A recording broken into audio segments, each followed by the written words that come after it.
Hello guys, welcome back. तो good afternoon. आपका first shift का एग्जाम फिनिश हो चुका है और जितने मैक्सिमम क्वेश्चंस हमें मिल सकते थे हम वो कलेक्ट कर लिए। हमने क्वेश्चन शेयर करते हैं। इन केस अगर आप कोई क्वेश्चन बताना चाहें तो यू आर मोस्ट वेलकम, और अगर कोई क्वेश्चन हमें मिलता है तो हम आपको प्रोवाइड करा देंगे। क्लियर? नेक्स्ट वीडियो में चलिए देखते हैं।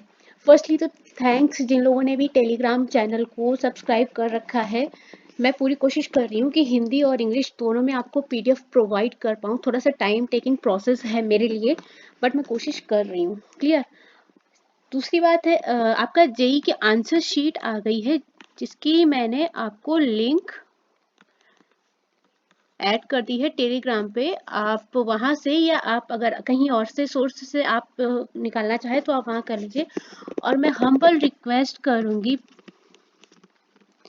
कि आंसर शीट मैच करने के बाद में प्लीज अपने अपने स्कोर्स शेयर जरूर करें। देखो, ऐसा नहीं है कि हम आपका कुछ क्रेडिट लेंगे, क्रेडिट नहीं लेना है, बस हमें एक आइडिया लगता है कि आप लोग किस लेवल पे कर रहे हैं अपनी तैयारी, कितना आप स्कोर कर रहे हैं, क्या है। इसलिए इसलिए हमें आपका स्कोर जानना है। यहाँ पे अगर आप शेयर करेंगे आपको कोई नहीं जानता, मतलब ऐसा मत सोचिए कि अगर हम अपना स्कोर शेयर करेंगे हमारा कोई प्राइवेसी तो लीक हो नहीं रही ना। आपको दूसरा बच्चा नहीं जानता, दूसरे को तीसरा बच्चा नहीं जानता, इस तरह। तो इसलिए कोई प्रॉब्लम नहीं है, लेकिन मैं आप लोगों के स्कोर जानना चाहती हूँ। इससे एक आइडिया लगता है हमारे पास किस तरह के बच्चे हैं। आप ज़्यादा स्कोर कर रहे हैं, कम स्कोर कर रहे हैं, आपका क्या टॉपिक वीक है, क्या सब्जेक्ट वीक है। बस एक छोटा सा मतलब डेमो रहता है कि हाँ, हमें एक आइडिया लगता है कि हमें कितनी मेहनत करनी है बच्चों पे, है ना। इसलिए तो इसलिए प्लीज़ अपने अपने स्कोर ज़रूर से ज़रूर शेयर करें, प्लीज़। चलिए क्वेश्चंस पे चलते हैं। अगस्त 2024 में किस राज्य ने महिला सम्मान योजना शुरू की थी? झारखंड ने। लेकिन यहाँ पे एक थोड़ा सा वेरिएशन मिला है, क्योंकि दिल्ली में भी ये योजना शुरू हुई है। ठीक है, तो अब ये बताओ ऑप्शन में क्या मिला था आपको? ऑप्शन में दोनों मिले थे, दिल्ली भी या झारखंड भी। कोई एक मिला होगा, मेरे अकॉर्डिंग तो कोई एक ही मिला होगा। बहुत ही रेयर केस है कि आपको ये दोनों ही ऑप्शन मिल जाए, इसलिए आपको कोई वन ऑफ देम मिला होगा। ठीक है, पर मैंने आपको दोनों बता दिया। अगर झारखंड था तो वेल एंड गुड, नहीं था तो दिल्ली तो अपना था ही था। क्लियर? चल नेक्स्ट। टावर से गिरने पर या किसी वस्तु के गिरने पर कौन सी ऊर्जा मिलेगी? तो ऊर्जा देखो, अगर किसी वस्तु को आप कहीं से भी फेंकते तो उसमें दोनों तरह की ऊर्जा आती है। गति करती तो गतिज ऊर्जा तो आती है, वस्तु की अपनी स्थितिज ऊर्जा होती है। तो kinetic energy and potential energy both. Clear? Orissa विधानसभा चुनाव में कौन सी पार्टी जीती थी? बीजेपी। कितनी सीट्स के साथ में? 78 सीट्स के साथ में। अवतल दर्पण में कब समान प्रतिबिंब बनेगा? क्वेश्चन मिला है। अगर किसी क्वेश्चन में आपको डाउट रह रहा है, नहीं था, तो कमेंट कर दीजिएगा क्वेश्चन नंबर डाल के। क्लियर? आराम से, हम्बल लैंग्वेज में, पोलाइट लैंग्वेज में। ठीक है, इतना तो रिक्वेस्ट कर ही सकती हूँ ना, अब इतना टाइम से आप लोग साथ में हो तो आज के लिए दो रिक्वेस्ट है। फर्स्टली अपना अपना स्कोर शेयर करो जिसने जेई दिया है, और सेकेंडली देख लीजिएगा क्वेश्चन। अगर मुझे किसी में डाउट है तो मैं तो आपको बता ही दूंगी फिर। जब वस्तु हमारी अनंत पर होती है तब क्या होता है? पॉइंट्स ही मैं दिखा दे रही हूँ ताकि आपको अगले एग्जाम्स में आराम हो जाए थोड़ा सा। 3 पॉइंट्स है। अवतल दर्पण में उसका प्रतिबिंब छोटे आकार का बनेगा और फोकस तल पर बनेगा कब? जब वस्तु हमारी अनंत पर होगी। जब वस्तु वक्रता केंद्र पर होगी तो प्रतिबिंब समान बनेगा और केंद्र पर ही बनेगा, और फोकस पर होती है तो उसका प्रतिबिंब बड़े साइज का होता है और अनंत पर बनेगा। क्लियर है इतना? तीनों पॉइंट्स करा दिए। अब एग्जामिनर कुछ भी पूछ लेगा, मुझे यकीन है आप लोग कर लोगे, इतने तो जीनियस हो ही। इनमें से कौन सी दाब की इकाई है? तो पास्कल आपको ऑप्शन में मिला था। और हियर इज अ ग्लिच। क्या ये क्वेश्चन आया है 2 टाइम्स? अच्छा एक बात बताओ, जो बच्चे बोलते हैं ना एनालिसिस गलत है ना। अच्छा ये बताओ, आप अगर वीडियो देख तो आप भी रहे, ऐसा तो नहीं? दिल पे हाथ रख के बताओ नहीं देखते हो वीडियो। देखते वो भी हैं, बस ये है कि वो देख के इसके बाद एक कमेंट छोड़ देते हैं, एनालिसिस करा रहे हो, ये करा रहे हो, हम ये कर देंगे। ये देखो यहाँ पे, अब ये बताओ इन बच्चों के साथ जो गलत होगा उसका क्या? 1 नंबर। ये समझो 2 बार क्वेश्चन आया है, मतलब आपका डबल मार्क्स ये कंटेन कर रहा है ना। अब बताओ अगर इस शिफ्ट में जिस बच्चे ने दिया है उसके डबल मार्क, मतलब आपका 1 मार्क्स का अगर आपने क्वेश्चन किया तो आपके 2 मार्क्स आ जा रहे हैं ना। अगली शिफ्ट के बच्चे के साथ गलत हुआ कि नहीं हुआ? फर्स्ट शिफ्ट वाले से आप बोलते हो, आपकी बात भी ठीक है।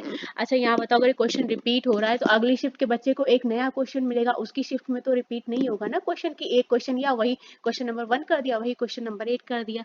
एनालिसिस नहीं हो रहा, आपको चीजें पता ही नहीं चल रही है। तो वही है, देखो अगर एज अ टीचर मैं अपनी बात रखूं तो मैं नहीं चाहूंगी किसी बच्चे के साथ पार्शियलिटी हो कि एक के साथ ज्यादा हो एक के साथ कम हो, ऐसा नहीं होता है। देखो पहले कुछ अलग चीजें थी, लेकिन अब जब मैं खुद मतलब पढ़ा रही हूँ कुछ भी कर रही हूँ तो मेरे को लगता है हर एक बच्चा इक्वल है। जो बच्चा ठीक है ज्यादा मेहनत करता है वो डिजर्विंग है, वो डिजर्व करता है ना।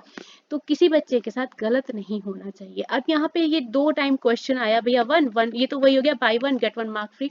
एक नंबर जिस बच्चे का ज्यादा आएगा, मान लो एक बच्चे अगर आपका एक नंबर ज्यादा है तो आप कम से कम 5-6 हजार बच्चों से पीछे हो जाओगे, समझ रहे हो। ये चीजें हैं, तो यही चीजें समझने वाली है। चिल्लाने के लिए तो आप लोग कितना भी चिल्ला लो, एनालिसिस नहीं कराना, ये नहीं वो नहीं, तो समझो चीजें क्या चल रही हैं, है ना। चलो नेक्स्ट।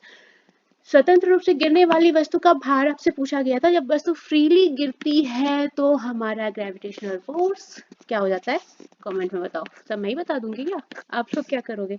निम्नलिखित में से कौन सा जी का मान है, जी की वैल्यू पूछी गई थी तो 6.67408 मल्टीप्लाइड बाई 10⁻⁻11।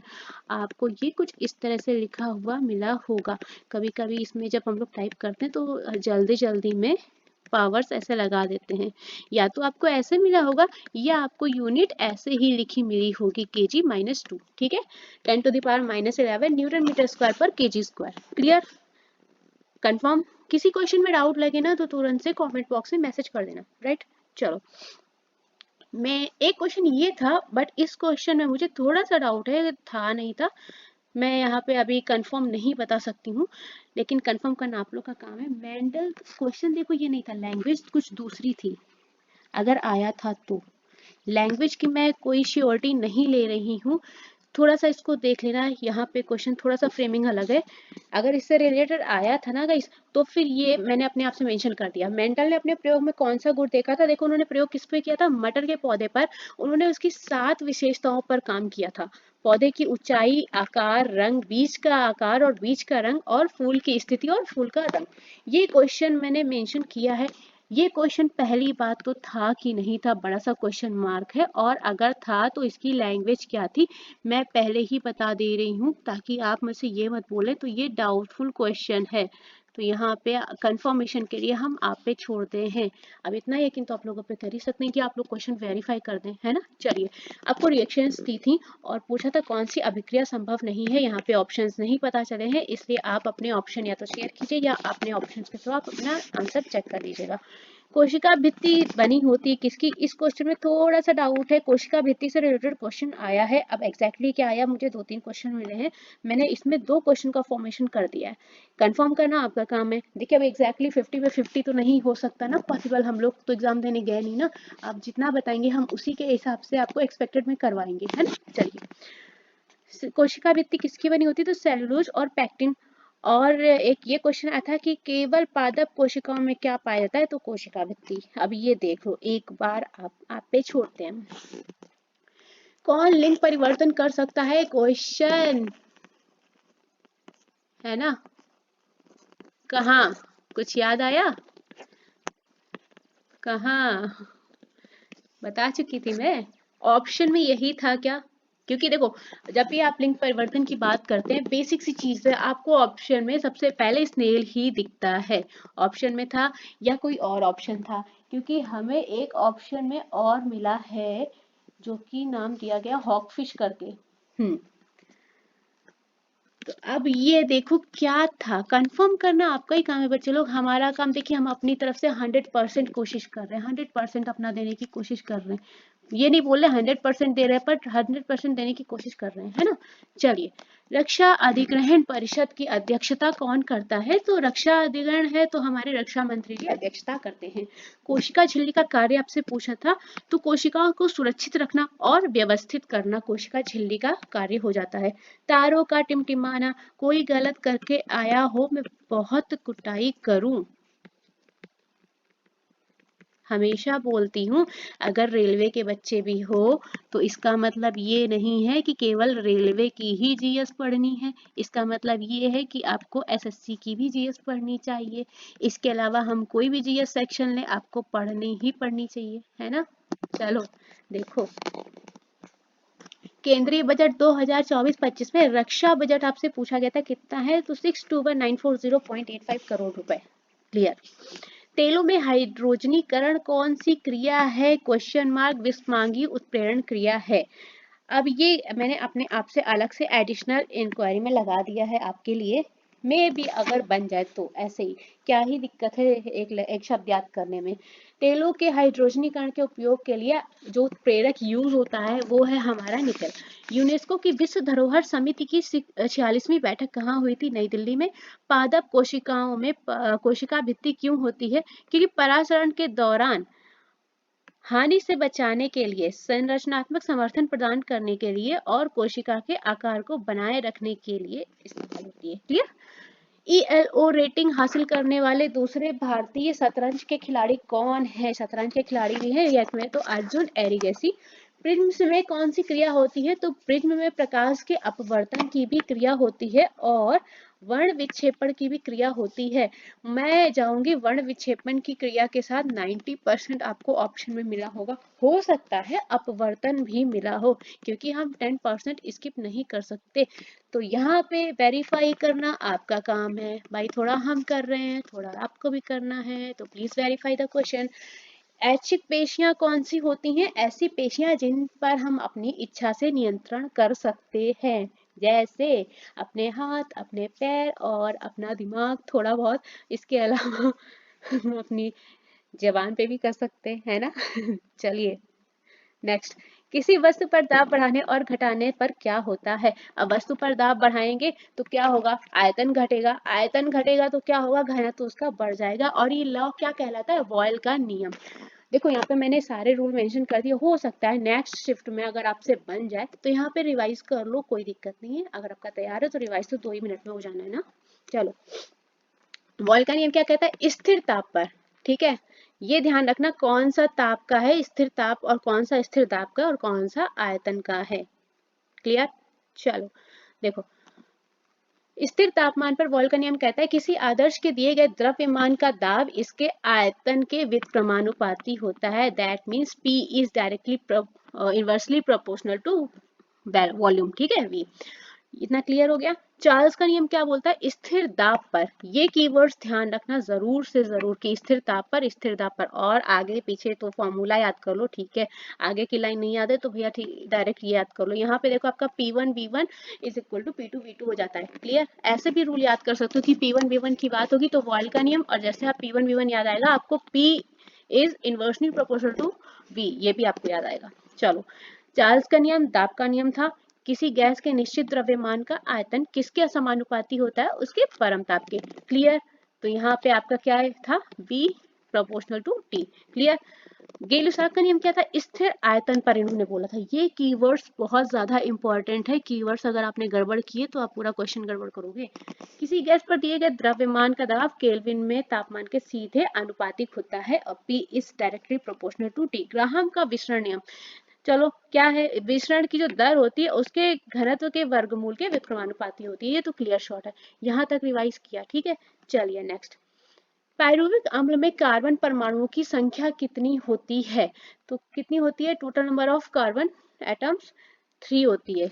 इसका जो फॉर्मूला है, केमिकल फॉर्मूला, वो अपना ये रहा CH3COCOOH, ठीक है। क्लियर? तो यहाँ से आपका कंफर्म हो गया। एक आपका न्यूमेरिकल मिला है कि उत्तल लेंस की आवर्धन क्षमता ज्ञात कीजिए। एक बार कंफर्म करना क्योंकि डिजिट्स तो यही है, 30 सेंटीमीटर और 15 सेंटीमीटर। एक बार क्वेश्चन कंफर्म कर लेना फिर भी, क्योंकि डिजिट्स कुछ भी होगी डजेंट मैटर। मुझे पता है, अगर आपको मेथड पता है तो आप कर लेंगे, डिजिट्स से तो कोई मतलब ही नहीं है ना फिर। लेकिन डिजिट्स जो अभी मिली है वो मुझे डेफिनेटली श्योर ये बोला गया है कि 30-15 है। तो यदि किसी वस्तु को उत्तल लेंस से 30 सेंटीमीटर दूरी पर रखा जाता है तो उसकी फोकस लंबाई 15 है, तो उसकी आवर्धन क्षमता -1 आपका आंसर आ जाएगा। और क्वेश्चंस थोड़े से शेयर कर लेते हैं जो हमें रफली मिले हैं थोड़े से। सबसे पहले हम लोग अपना रीजनिंग सेक्शन कंप्लीट करेंगे। ओके,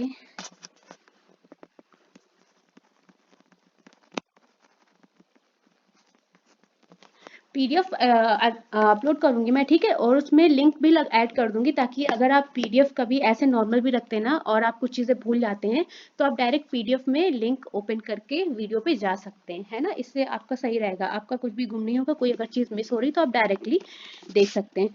देखो, रीजनिंग में आपका आया था रिलेशन, ब्लड रिलेशन, लेकिन एक डाउट है थोड़ा सा कि कोडेड था क्या, ब्लड रिलेशन तो था, ठीक है, पर कोडेड था क्या। ऑलमोस्ट 2 क्वेश्चन बोला गया है। इसके अलावा आपका एनोलॉजी था। एनोलॉजी में कुछ सम इस तरह का मिला है ब्रैकेट वाला, आपको शायद इसमें एक ऑड फाउंड करना था, इस तरह से कुछ है। सेकेंडली हम लोगों ने यहाँ पे कितने क्वेश्चन कर लिए थे, 25, ठीक है। तो 2 क्वेश्चन यहाँ 26, 27 हो गए, 28, 29 में आपको क्या मिला, सिटिंग अरेंजमेंट। 7% बैठाने थे, इनर सर्कल एट में 3 क्वेश्चन मिला है, ठीक है। अल्फाबेटिकल सीरीज आपको मिली है, और कैसी मिली है कि आपको, 1 मिनट में अभी डिफाइन कर देती हूँ।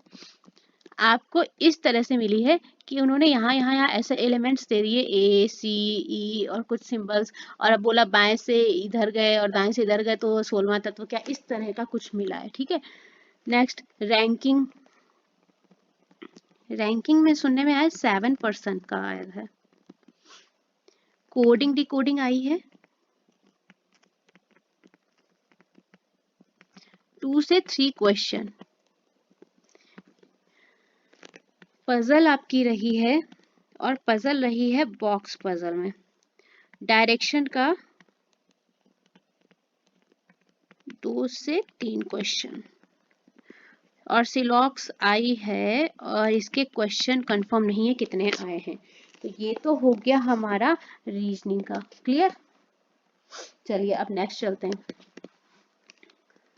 कुछ क्वेश्चन जीएस के रह गए हैं क्या हम लोगों के, कुछ मिले थे मुझे, हाँ ठीक है। ठीक है, एक रिडक्शन रिएक्शन का मिला है।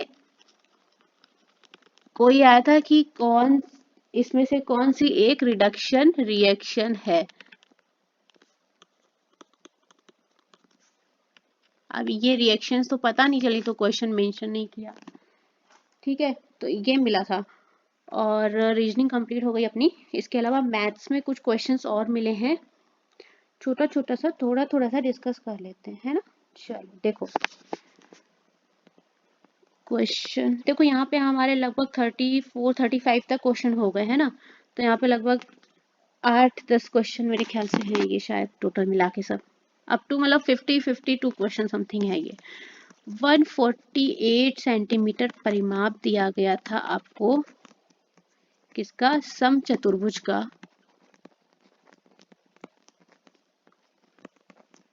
क्लियर। एक विकर्ण दिया हुआ था उसका 24 सेंटीमीटर, और आपसे पूछा था एरिया। क्लियर। मान लीजिए 35 क्वेश्चन हो गया, 36 पे चलते हैं। पहले 5 प्राइम नंबर का सम पूछा था।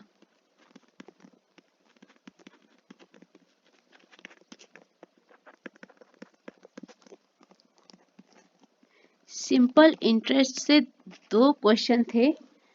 एक क्वेश्चन कुछ इस तरह का मिला है जहां पे आपको पी दिया हुआ था 1232, रेट ऑफ इंटरेस्ट दिया था 6%, टाइम दिया था 3 ईयर, और आपसे टोटल अमाउंट पूछा था।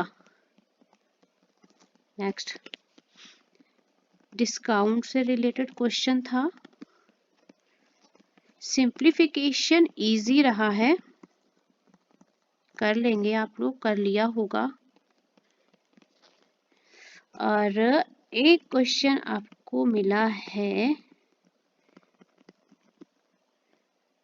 नेक्स्ट, पी किसी टंकी को -30, देखो खाली करता है, यहाँ -30 नहीं दिया था, यहाँ पे खाली करता है, इसलिए मैं डायरेक्ट सिंबल बना रही हूँ, क्योंकि जो मुझे क्वेश्चन मिला है ना टूटा फूटा इस तरह से, खाली करता है इसलिए माइनस लगा दिया है। क्यू किसी टंकी को भरता है इसलिए प्लस, कितने घंटे में, 10 घंटे में। और आर भी क्या करता है, भरता है टंकी कितने, 15 घंटे में, तो प्लस ये भी भरता है। और तीनों एक साथ खोले जाते हैं, P plus Q plus R, ठीक है। कितने घंटे के लिए, 2 घंटे के लिए साथ खोले जाते हैं।